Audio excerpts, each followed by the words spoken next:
You're listening to the Hog Sports Network Daily Podcast. Now, here's your host, Matt Jones. A lot to get to on today's show. Arkansas basketball getting ready to play Kansas up in Providence later this week. Ethan Westerman going to join us. He's on his way there right now for the Razorback basketball game at the NCAA Tournament.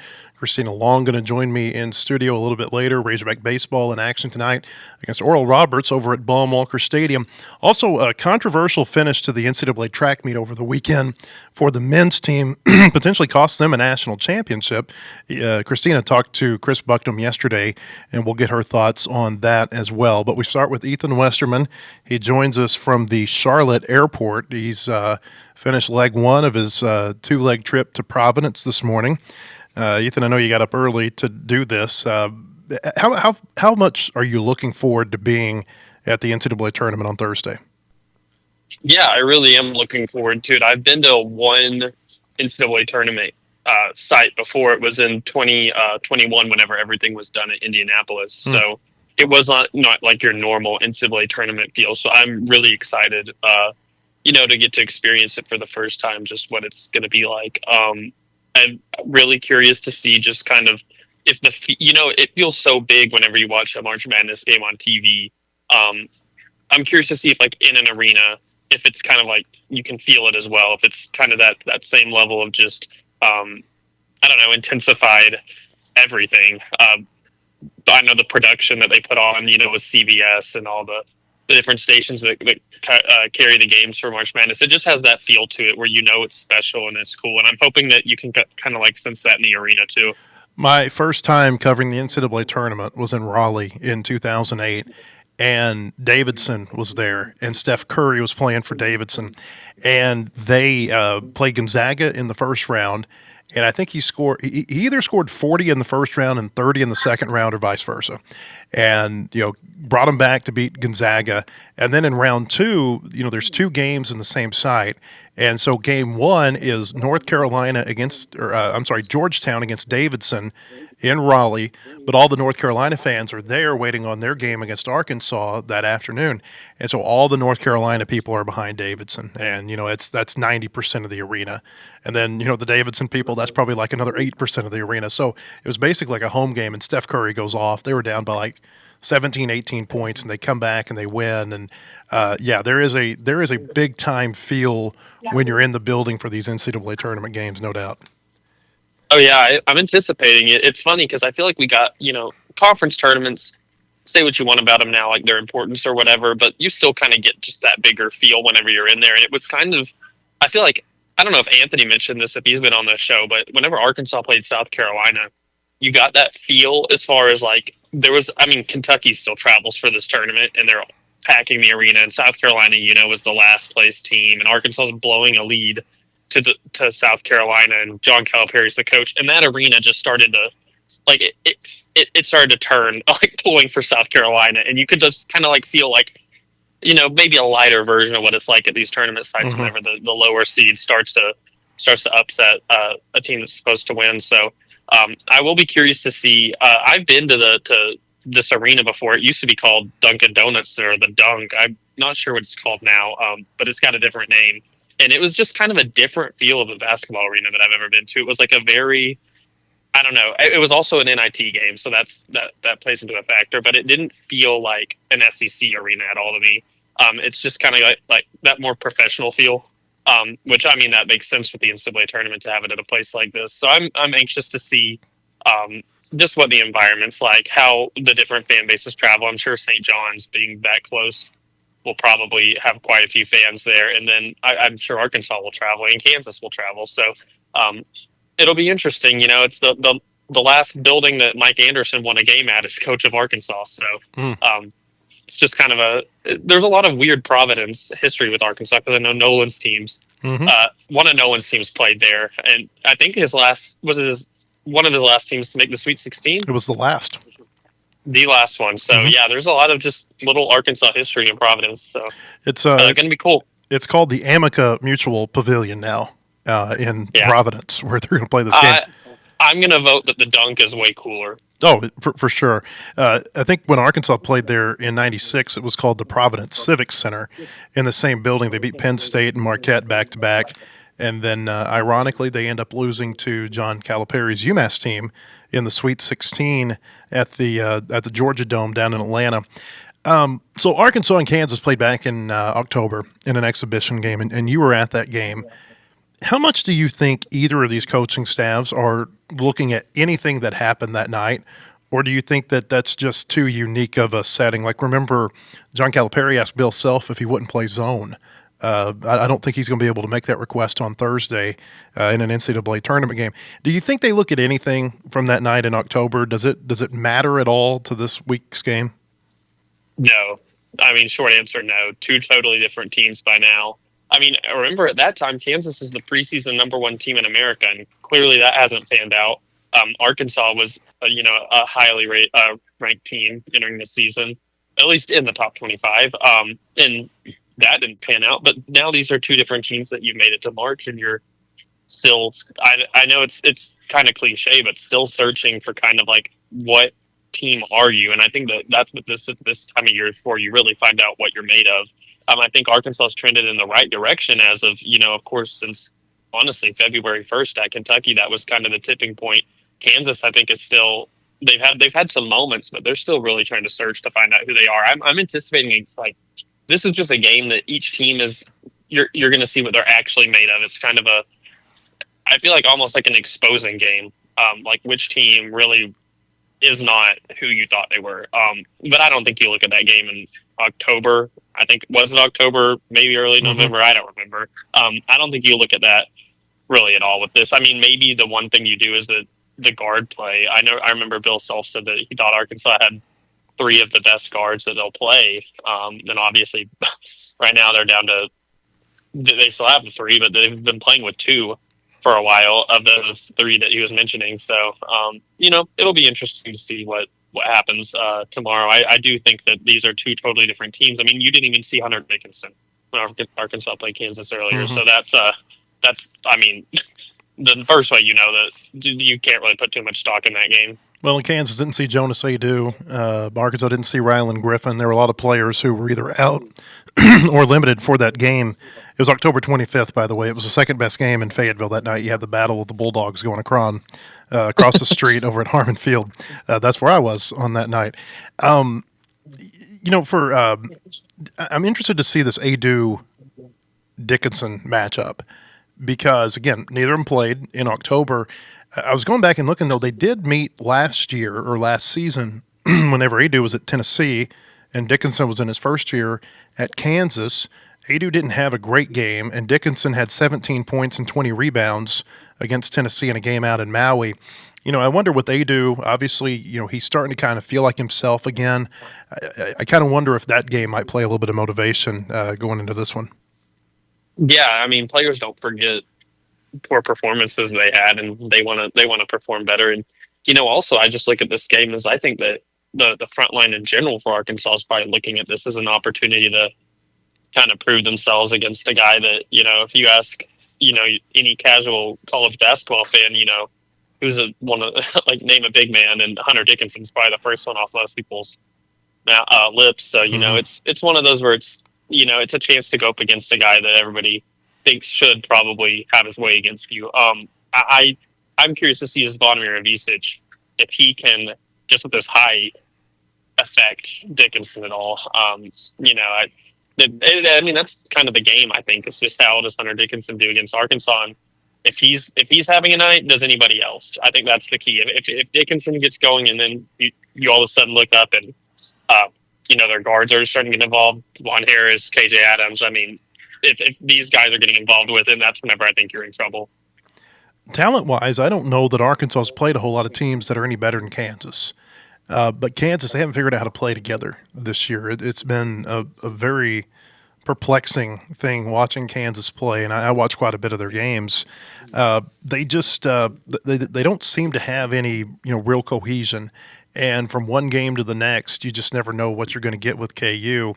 Auburn's got a talented roster. I'd say Alabama, Tennessee. But really, you get past those 3 teams, and just from a pure talent standpoint, and maybe KU is even more talented than 1 or 2 of them, again, there's just not a lot more talented teams. Arkansas is kind of in the same way. They got a lot of players who were, thought to be NBA draft prospects, whether it be this year or, in a year moving forward. It's just interesting to me how these two teams kind of are mirror images in terms of there's talent there, the success hasn't really followed, and can they put it together in March? Yeah, and you got a Hall of Fame coach leading both of them. It's just it's crazy how it's a very full circle thing this year that they're playing each other again after opening the season. And there's a reason Kansas was preseason number one. It is because of the talent. That's why I think there's a lot of people looking at the end of this tournament and saying that they have a high ceiling, because if it does start to click, what can they do? But I think Arkansas goes into it and kind of feeling, like you said, a mirror image, a little bit the same way of like, well, now you got Boogie Flam back to, if anything, just relieve you a little bit. To let you know that you have another guy that you can put in if needed. I don't think he's going to have I would not anticipate him having a very big role, but maybe he will. Maybe it'll shock me. But I just think that what they have going on right now and how things are starting to click, how they did find roles because of his absence, or I just think that you have two teams that really want to see their talent come through on the big stage. Nelly Davis, he's been in these type of moments before. I'm anxious to see if he, just as typical March Nelly. This is a fun matchup. I think this is, you look at the bracket. Objectively, of course, we cover Arkansas, but I think most people would circle this as one of the, if not the most intriguing first round game. Well, and that's why I got put at 6:00 on CBS, is because it's got a lot of name appeal, it's got a lot of star power in this game. Ethan, I want to ask you about women's basketball. Mike Neighbors stepped down last week. Where do you think they are in terms of finding a new coach? I have the sense that they have a candidate in mind. I don't know who it is. I don't know maybe timeline of when they're looking to hire, but I get the sense that they probably have a candidate right now that's at front, and it's probably just a timing thing. I'm anxious to see it's just the calendar issue right now as far as the transfer portal opens on Monday, right? The tournament starts this week, so if you're trying to hire a coach who's coaching in the NCAA tournament, they want to be with their team and probably don't want many distractions. There's just a lot of things playing at once, but you also, if you're Arkansas, you really need to have a coach who can come in and attack the portal. I would think, if not day one that it opens, very, very early into it. So I would assume that it's a lot of timing right now. I would be surprised if we don't hear more. I would say probably in the next week, just because of how the calendar works, where it's, if you're not moving that, or if you're waiting that long to get it really moving, then especially Arkansas, their situation right now where they're going to need a lot of portal help, that you might be in real trouble if you don't get to moving early.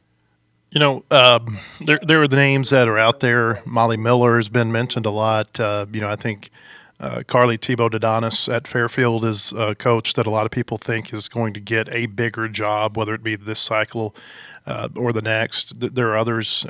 Karen Aston is an Arkansas native who is at UTSA now, used to be at Texas. I think it was at Baylor under Kim Mulkey at one point in time, and I know her name's been mentioned. But with Juracek, his hires almost all the time have been hires that nobody really ever saw coming. Think about Jordan Weber when she was hired for gymnastics. Think about what they just did for the general manager job, hiring someone to oversee the entire department, where everyone else is hiring, sports-specific GMs.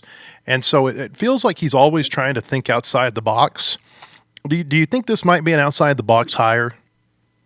That's the feeling that I get. I'm just as in the know as anybody else as who is their leading candidate right now. But I get the sense that it is going to be something that I'm like, well, that one wasn't even on my radar. Did anybody see John Calipari becoming the coach of the Arkansas basketball team? I think Jordan Weber was pretty, it attracted a lot of attention to the program, and it was not really probably where anybody was going. But their thoughts on who it might be, you think about, even Sam Pittman, it was very not a conventional hire. Things aren't usually conventional with him. So I'm just ready for whatever, if that makes sense. I know that there's the hot names in the cycle right now, and it's just, I think that a lot of them would be good hires. It's just, does he have another hire that has a little bit more faith in. It's one of those deals where you think about the last men's basketball search. There were a lot of good candidates out there that were floating around. People wanted them at Arkansas, and then once the dust settles, I think nobody's really complaining too much because you landed a Hall of Fame coach. I think that this is one of those that you might just wait it out and see who they hire, and make a judgment after that. Because I know a lot of people are upset right now that it seems like Molly Miller. Not completely ruling her out, but as of over last weekend, she was not their leading candidate. And I know that's a lot of people, but it's just kind of wait it out and see who is their leading candidate. Women's basketball is different from men's basketball, and obviously, support plays a lot of role into this, how successful the team is going to be.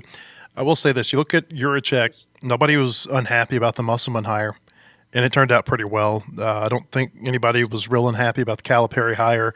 I think that's going to, it's proving that's going to, that's going to turn out well. Juracek played college basketball. I think he knows the game a little bit. I'm interested to see what he ends up doing here with the women's program. One more thing for you, Ethan, before you jumped on your big old jet airliner this morning, you covered Pro Day yesterday over at the indoor facility here on campus, football Pro Day for the Razorbacks. Landon Jackson obviously was kind of the star of the show. There's some thought that he'll probably be a day 2 draft pick in the NFL draft next month. What did you see over there? Were there any other, things that stood out to you? Yeah, the Pro Day is really I get the sense just from that was my first one to go to. It's really a day for those guys that don't get invited to the combine. Mm-hmm. It's like, these, you think of Jade Johnson, Danico Slaughter, some of these guys that, they got to play a lot, but they obviously weren't going to get invited to the combine. I felt like more of a day for them to stand out. You start off with them repping the bench press, and then they go and do the high jump, then do the broad jump, and just go through all the things. And you're kind of just getting the sense that, it's just an opportunity for those guys to get some, numbers out there. And everything's unofficial at these because it's not, you don't have all the timing and official stuff that they normally have in the NFL combine. Mm-hmm. But those guys that did go to the combine, they all 5 of them showed up and they did a little bit of stuff. Isaac Tessel, all that he did was the receiver drills. So he was just catching passes from Taylor Green. But Andrew Armstrong, he ran the 40. He went through pretty much, I think, almost everything. He didn't do like bench press, and I don't think he did vertical. Landon Jackson didn't anticipate doing anything other than defensive line drills, and then he was like, I want to do the shuttle, and I think he did the 3-cone too and did pretty well. So, it was a lot of these guys that, you talk about a Landon Jackson who, early draft pick, like first or second round, I think is kind of the thought right now. And, for a guy like him, he's got most of his stuff already out there from the combine, and he said he's been training since December 9th. So this felt like for him, it felt like more of an opportunity of I want to go back and just be around the guys one more time. That's the sense that I got, at least. All the current team was there. Coaches, it felt like a big, almost send-off, mm-hmm. if that makes sense. It was just kind of and it was cool seeing like him and Andrew Armstrong were kind of soaking it up. But we had the little, of course, interviews afterward, and they got the pop-up backdrop, and they're like, last time getting to do this. It was like, it more felt like closure than anything that they were there. But some guys like Jaquindon Jackson, he went through pretty much everything because I think he didn't have the combine that maybe he wanted. I think his ankle that was bothering him this season was still bothering him then, but it's feeling a lot better now. It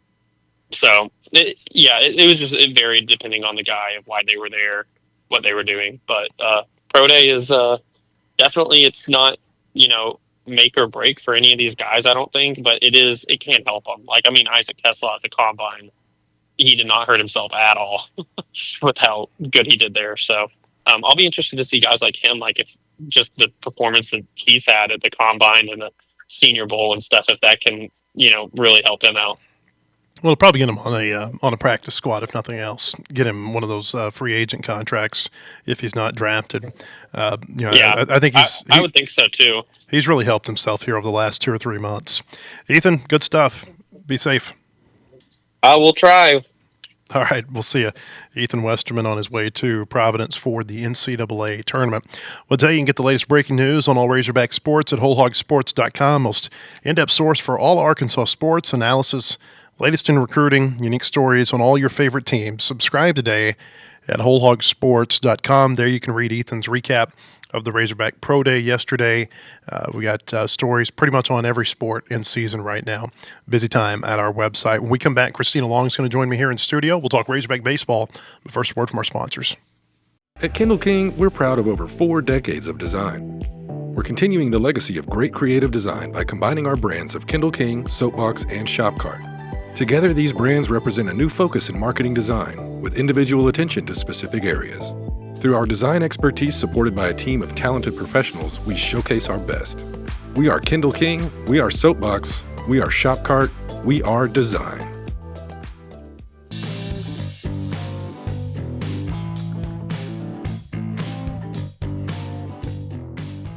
Hey, welcome back. I want to tell you about our friends at Bentonville Glass, committed, professional, versatile, and serving their community since 1971. If you're looking for a quality leader in Northwest Arkansas or looking for skilled craftsmanship, look no further than Bentonville Glass for all your glass market needs with the highest quality products. You can come by and see them now at 507 South Main in Bentonville or online at bentonvilleglass.com. The very sleepy Christina Long joins me here in studio. You awake? Yeah, I'm good. All right. I don't know good. why I'm so tired. There's like no reason for it. Yeah, I mean, I was up late. Really? I got to tell you, I went down this rabbit hole last night. And when I go down rabbit holes, I believe that, yeah. I was on some sort of social media app. I don't know which one. And I saw this video, and it had this clip of Bob Kingsley, and I don't expect you to know who that is. I'm glad. But Bob Kingsley used to he used to host the American Country Countdown. Do you like you may not? This may be before you were old enough to remember. Like, do you remember countdown shows? Oh yeah, I do remember. You do remember shows, those? Yeah. Okay. Like what did you listen to? It was like we were doing like top like Rick 40. Dees and the weekly top 40. I don't even know what that is, but I don't know who that is. That was popular but too. It was, when I was it was younger. basically like it was top 40 like pop music radio station stuff. Well, Bob Kingsley, he hosted one of the country music deals, and so I heard that and I was like, man, that's kind of cool. So I just I wonder if you can listen to any of these old ones online, and I found one Oh, really? from like 1991. That's kind of cool. And so Ashley was sitting there. She was enrolling our middle child in kindergarten, and that takes a long time. Anyway, I'm just sitting there listening to that. I got all my work done. And I don't know, it was just really neat listening to that. It's kind of That is cool that you can find that there's a and the record. commercials. Oh, did You they know, like bring back memories? Well, it was more like a sign of the times. You know, it was like there was a commercial about long distance calls. There was a commercial for spearmint gum but for Wrigley's spearmint gum. And the commercial, I can't remember exactly, but it was like, do you want to be seated in the smoking section or the non-smoking section? This is 1991. funny, This is a different. I tell my son all the time, it's like when you go into a restaurant, that would be the first question they would ask you. Do you want to sit in the smoking section, Yeah. or do you want to sit in the non-smoking section? And none of my family smoked, and so it was always. But then you would walk by the smoking section, like there was this cloud in there, Yep. and I mean it That's just. so funny. And sometimes and I think there's this one restaurant that I remember that we went to a lot, and they actually had a door that would close around the smoking section, and so it would, everybody's just inhaling everyone else's smoke. Great. But yeah, but then it was frustrating. It's like, okay, I'm in 1991, and then YouTube would come up with like a little 15-second ad that would snap you back into reality. That's so funny. But yeah, it was that's cool. cool that you can still find it. Bob Kingsley has like the greatest voice of Really? any radio person I've I'll ever have heard. to- I'll have is to go like look at it. It's like the gold standard. If you could have a radio voice, that is the voice you would want to have. That's really funny. Oh, I'll have to look at it. Yeah, I remember doing like top 40 countdown stuff. Like we were usually, when we were growing up, it was my mom was she had a lot of CDs. My dad's not really into music. My mom is a little bit more so. And so, yeah, she had a lot of CDs. So we listened to some radio, but it was a lot of CDs that she had. And she was into, she was into like Sting and the Police and like U2 and like that kind of vibe. So like I grew up with a lot of that kind of thing. Did she burn her own CDs? She did not, but I did. Okay. I was like really you did into for doing her, that. or you did it for yourself? Both. She owned a lot that she had bought, and owned forever. And then I always I would have birthday parties, and like my party favors would be like a CD for everybody, and like I loved doing that. Like my truck now doesn't even have a CD player. Yeah, mine either. But I can't remember if it was a car ago or two cars ago. Obviously it had a CD player, and I had one of those black cases of CDs. Oh, yeah. And I left it in the car when I sold it. Oh, no. So I never got it back. Oh, my gosh. Not that I need it now, Yeah. but it just at the time it's like, oh man, I lost. Yeah, that's such a bummer. Yeah. So talk about Razorbacks, I guess. Sure. Arkansas baseball going to play tonight at Baum-Walker Stadium. It's going to be a 6:00 first pitch against ORU. Golden Eagles 12-6 overall. Arkansas 18-2. Kind of interesting. It's third straight year that Arkansas has won 18 of its first 20 games. I didn't realize that till I started looking into some numbers yesterday. I talked to Ryan Fulmar yesterday, the ORU coach. This is a young team. It's a team that hasn't played together a lot of freshmen. They're going to throw 2 freshman right-handers during this series this weekend. And, 22 players in their first year with the program. So ORU, they won 50-something games 2 years ago, went to the College World Series. This is not necessarily that type of team. Right. Yeah, I was going to say this. I had remembered them doing pretty well in recent history, and it feels like Arkansas has played them a lot. In your notebook on WholeHogSports.com, you've got that this will be a number 107 tonight between these teams, which is, I feel like I was thinking about this last night. I was like, I feel like they've played them a lot, but I didn't know if it was like my recency bias. Like I remember them playing them a lot in the last few years, but yeah, they really have kind of a long series history together. And they haven't played in Tulsa since 2011. Everything recently has been in Fayetteville or at a regional. They played at the Oklahoma State Regional in 15. They played here in Fayetteville at regionals in 17 and 18. But everything else has been in Fayetteville. It's been kind of infrequent. But Tulsa in 2011, that was the last time Arkansas went over there. Kind of a fun little side story. That was the night that I set up Bob Holt's Twitter account. He goes, I've been hearing about this thing called Twitter. I was like, yeah. And so I was like, you want to get one set up? Yeah, you know how to do that? Like, yeah, I know how to do it. And so I set up Bob Holt's Twitter account. That's so funny. I first got and he never Twitter. changed his bio. Really? It was the same bio that we put in there. Oh that yeah, night and it was like in the third person, right? It was like Bob Holt has covered the Arkansas, the Razorbacks for the Arkansas Democrat Gazette for however many years. That's so funny. Yeah, I first got Twitter. My dad had made Twitter, and I was like 8.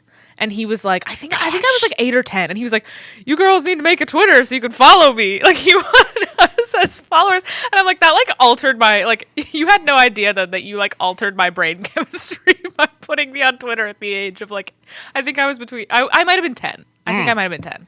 I don't think I was quite good. 8. Yeah. Yeah. It's wild. Man. Yeah. So Arkansas ORU, they played a number of times. I wrote something this morning about Arkansas's offensive numbers, or last night I wrote it, and it's on our site this morning, but about their offensive numbers since they came back from Texas. And they've been really good. And I knew they'd been pretty good. I don't know that I realized that they'd been as good as they have. Like, they've raised their OPS by 145 points. They've raised their batting average by 49 points. Their slugging is way up. On base is up. Runs per game is way up since they came back from Dallas. And over the last 13 games, beginning with that Grambling game on February 25th, and granted, not all the competition has been good, but then they also had success against Ole Miss.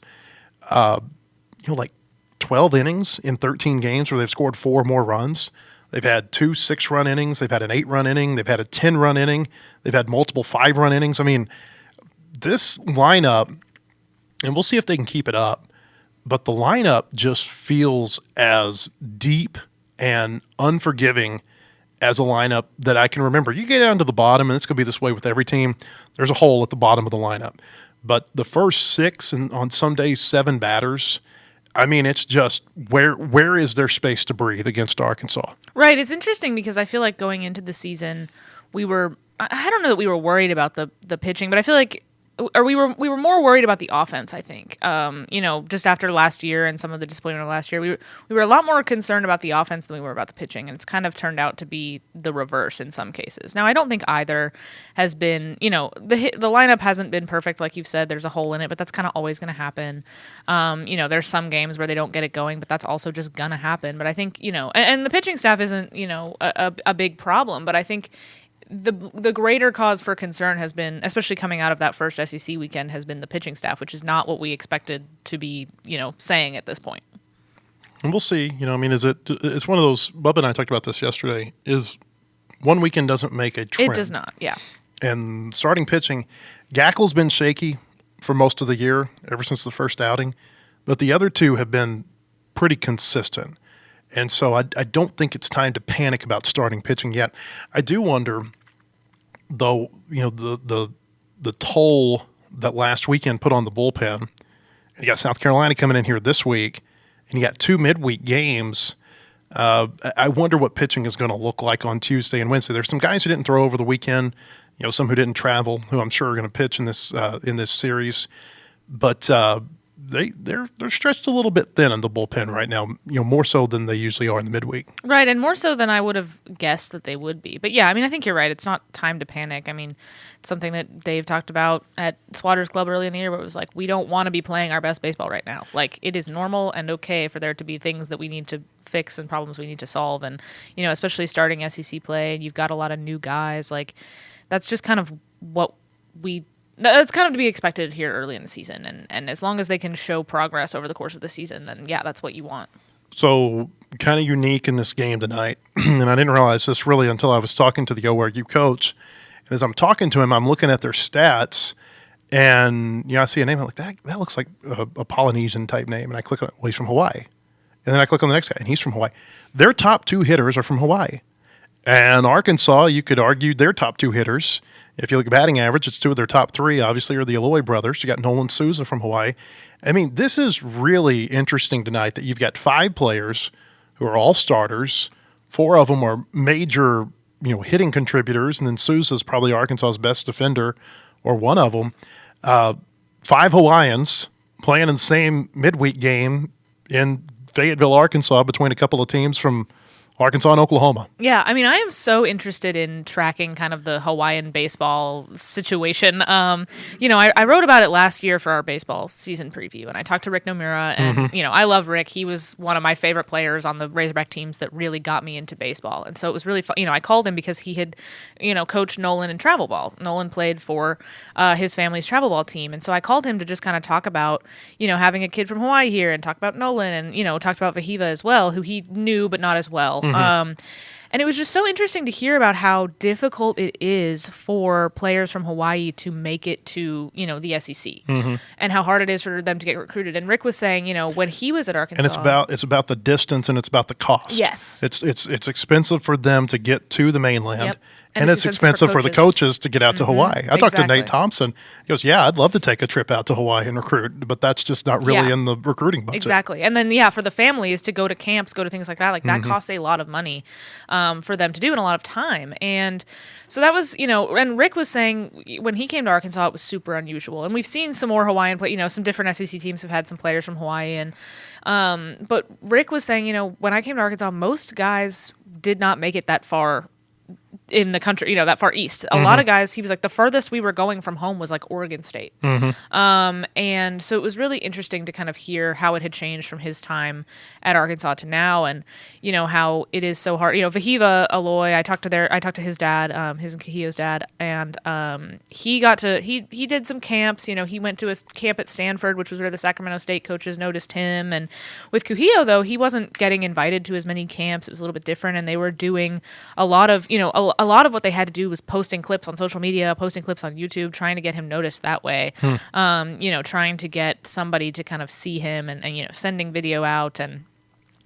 so it's interesting to hear how these families have to manage this and how they try to get their kids noticed. And that's one of the things that Rick's travel ball team does, the Hawaii Tigers. They fundraise, and they basically bring their team to, I think, 1 or 2 tournaments a year in the mainland, and they try to get their kids some exposure at the high school level. So it's really interesting that there's this many players on these 2 teams, and like you said, Oklahoma and Arkansas. It's pretty rare. I think, does this Judah Ota, does he play for Nomura's team? I think he might. I don't know. He's from Honolulu. That's the reason I asked. I don't think he does. Okay. Well, I was talking to Fulmar. I said, Nomura helped him identify Souza. He goes, he needs to keep helping them identify players, because they're having such a great run of players from out in Hawaii. The 2 players for ORU tonight, by the way, I hope I'm not butchering a name. This is based on what the coach told me. Valele Kana-Yates. He's a catcher infielder. He's batting .367, 5 doubles, 5 homers, 18 RBI for ORU. And then they've got an outfielder named Makani Tanaka, who is from Honolulu. He and Souza's teams actually played against each other in high school.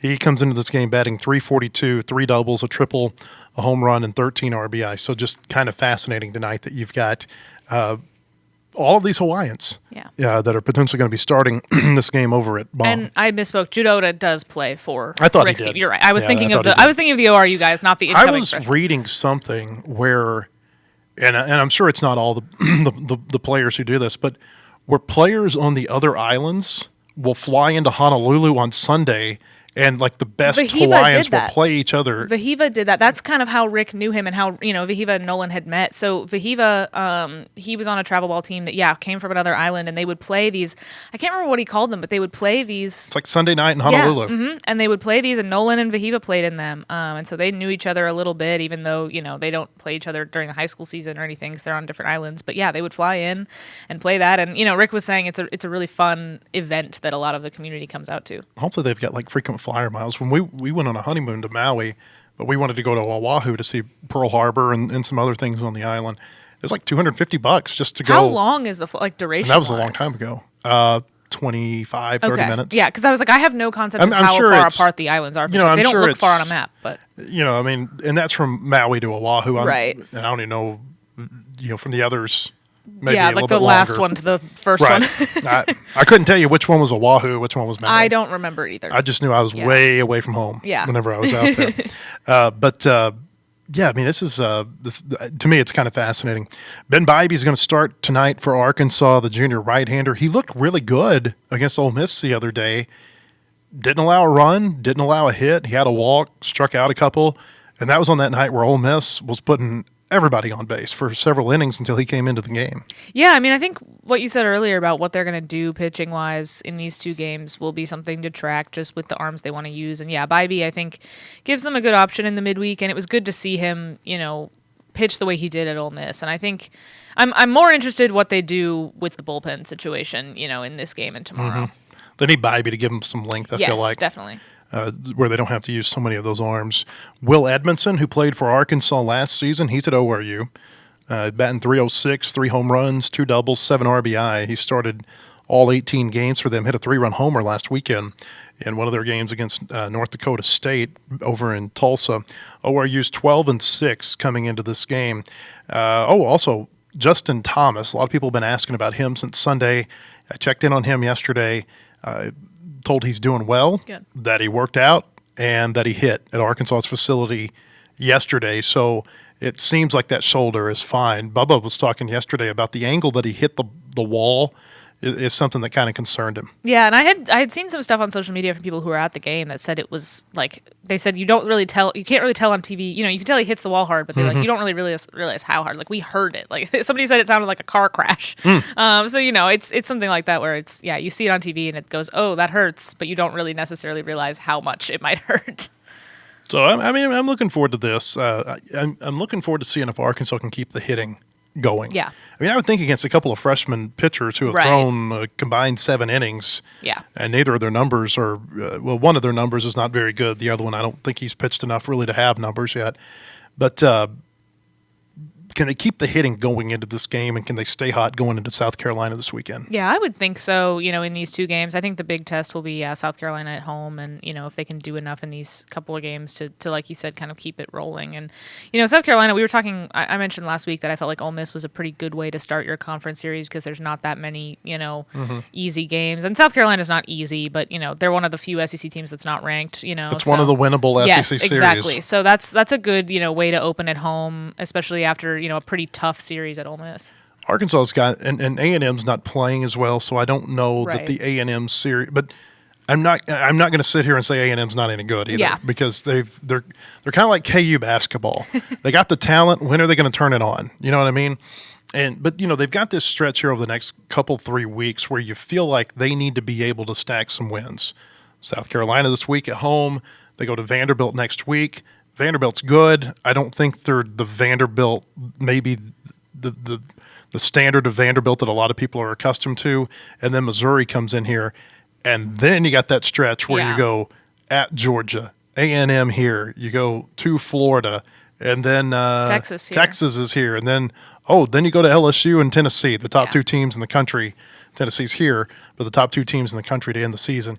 They got to stack some wins here in the next couple of weeks to give themselves some breathing room whenever they get to the end. And they're not going to sweep every series, and they may not win, the series. Right. And we said earlier, you want to be playing your best baseball at the end of the season, and they're going to have to be if they're going to, keep up with some of these teams down the stretch because of what a gauntlet it is there at the end of the season. It's a gauntlet. It feels like every day is baseball right now. I Yeah. mean, there's 5 days this week. There's 4 days next week. When Van Horn spoke at the Swatters Club at the beginning of March, he said, before I come back here at the beginning of April, we're going to play 22 games in the span of probably 33, 34 days. I mean, this is where you find out a lot about your team and just how they can handle that daily grind. So Arkansas and ORU tonight, 6 o'clock at Baum-Walker Stadium. They're going to play tomorrow afternoon as well at 3 o'clock. You can read all about the series at our website, wholehogsports.com. When we come back, we're going to talk to Christina about what happened with NCAA track over the weekend. But first, a word from our sponsors. At Kindle King, we're proud of over 4 decades of design. We're continuing the legacy of great creative design by combining our brands of Kindle King, Soapbox, and Shopcart. Together, these brands represent a new focus in marketing design, with individual attention to specific areas. Through our design expertise supported by a team of talented professionals, we showcase our best. We are Kindle King, we are Soapbox, we are Shopcart, we are design.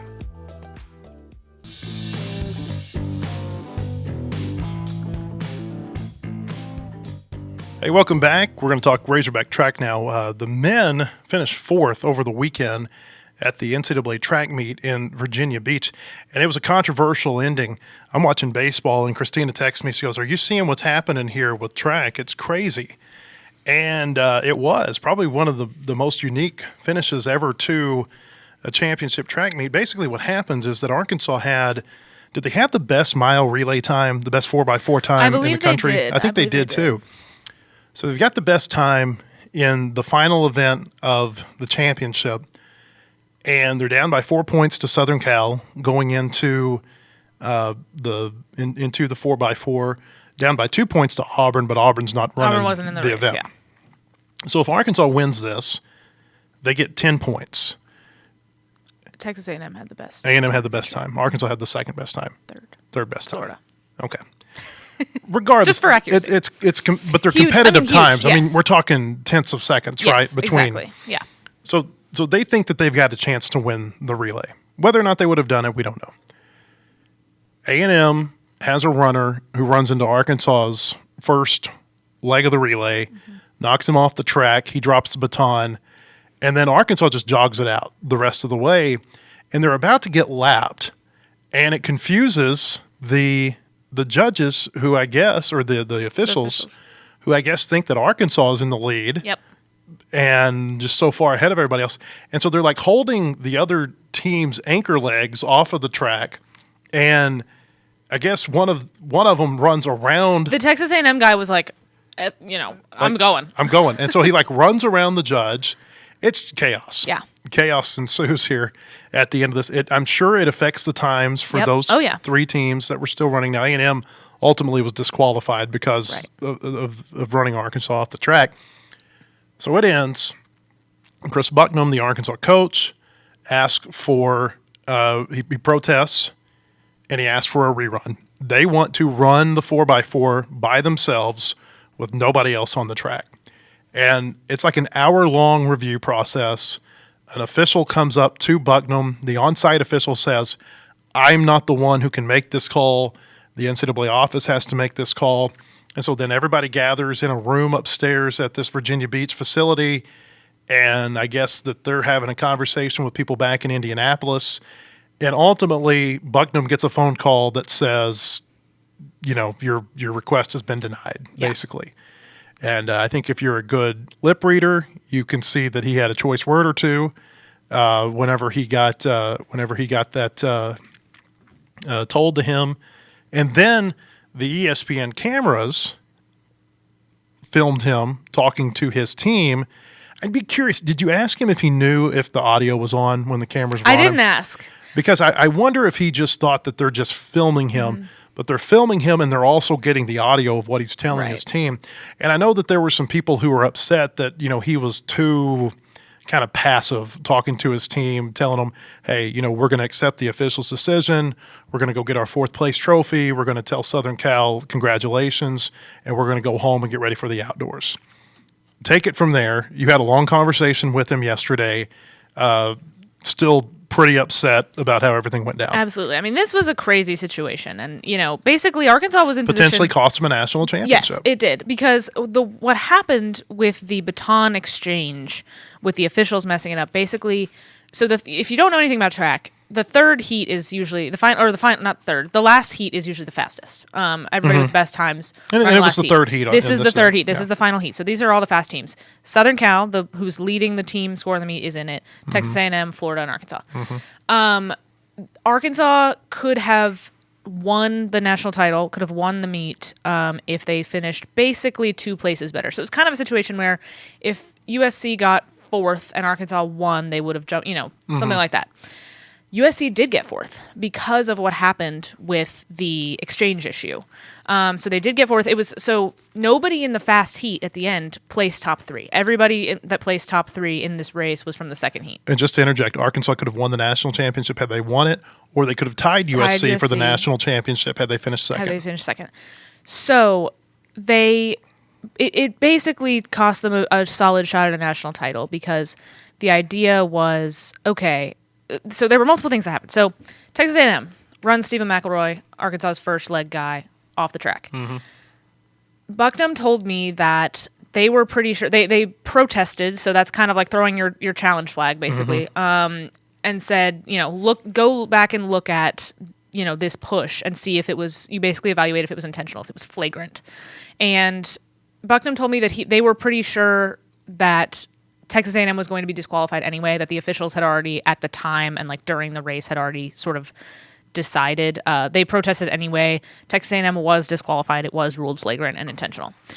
So that was why Bucknam asked for the rerun, was because he said, if that was something, if you agree that our runner was intentionally pushed off the track, was flagrantly impeded is the term, then how is it fair for us to basically not have this opportunity? And one thing he explained to me that I didn't know was, he said sometimes, especially it happens a lot in distance races, especially, there's a lot of jostling for position. There's some contact made. And when somebody, he gave the example of, okay, let's say this was the mile prelims. So if somebody runs a guy off the track, or somebody gets pushed off the track and it's ruled, that they were flagrantly impeded, that it was intentional, what they do is they disqualify the offending runner, and the runner who was impeded, they usually would advance them to the final. That's kind of typically what happens. And so Bucknam said he kind of tried to make the case that, this is a different situation, because this is the final of a relay that can determine the national championship. Of a championship meet. Yes. And so it is a different situation, but he was kind of trying to make the case that, since you can't just advance a guy, since you don't have that option, that's not the case, why can't we, we should be able to rerun. And actually get it, especially because the push happened on the first lap of an 8-lap race. So they really didn't even have an opportunity to run it. And so that was his argument. And he said, there was the hour-long review. He said, the officials are kind of in a bind because this isn't without much precedent. This is not something that happens often. This isn't something that happens often in the situation that it happened in here.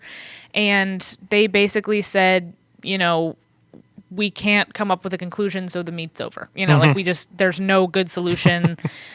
There's just not a lot that they can do. He said, I don't think the officials could really wrap their head around us rerunning the race, was what he kind of kept telling me, that they couldn't wrap their head around it. And so it was just kind of, they couldn't.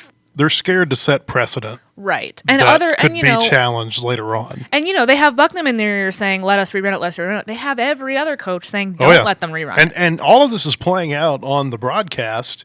And you could see, I think, the Florida coach, Mississippi State, somebody else. Arizona State, maybe? Yeah, Arizona State was down there. And so they're all talking to the officials, and I'm not sure, but what I would guess they're saying is, why are you going to give them a chance to rerun the race? Yeah. There's no because precedent for this. Georgia won the relay. They were in that second heat. They won the relay title based on everything that happened. And those 10 points actually vaulted them into second place.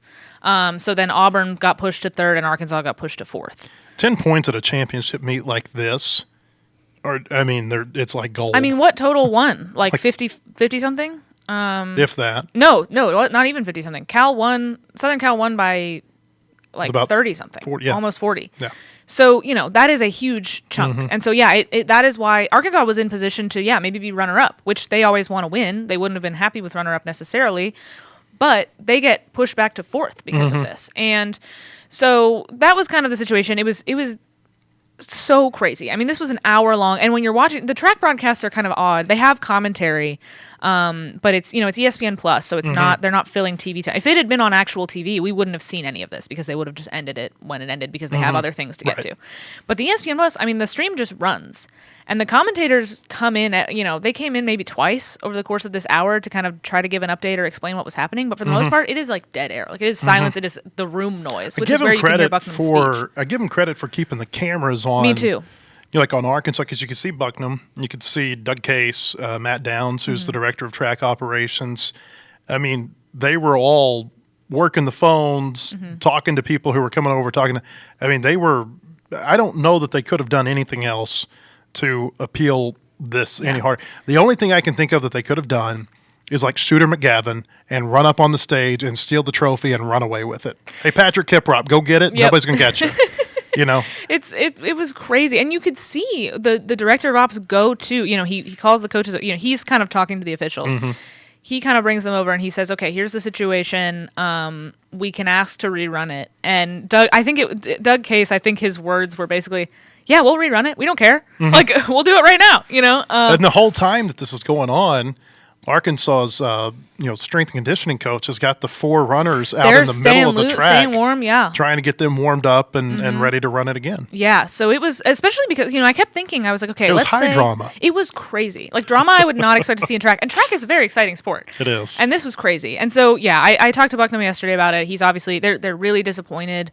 He also made sure to point out, he was like, I don't want to sound like I'm making excuses. He was like, we didn't have to be in this position. There were other places we could have scored points.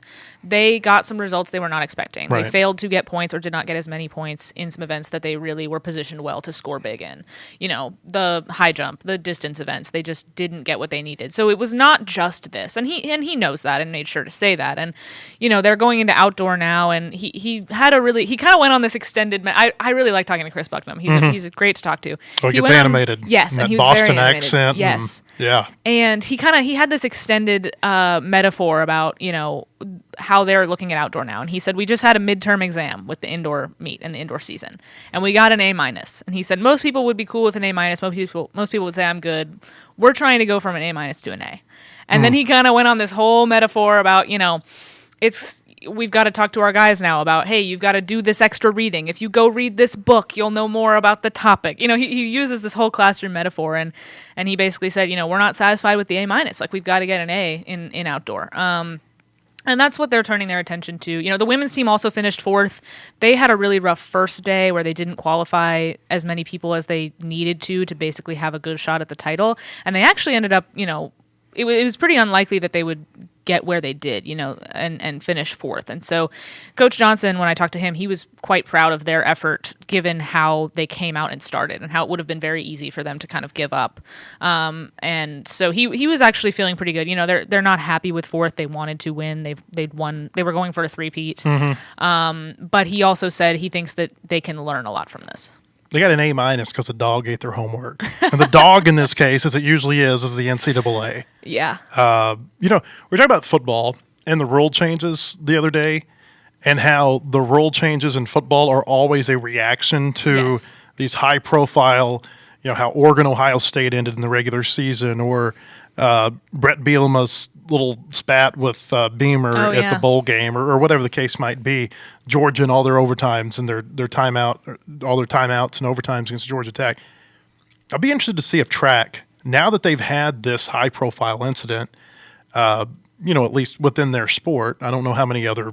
Unfortunately, and the Arkansas coaches have made this complaint that track just does not get covered a whole lot. We do our best to cover them, and I think we do a good job of it. But it's not making the front page of the newspaper. It's not it's not on the national. It's not making ESPN's Sports Center or anything unless like it's that. The Olympics, right.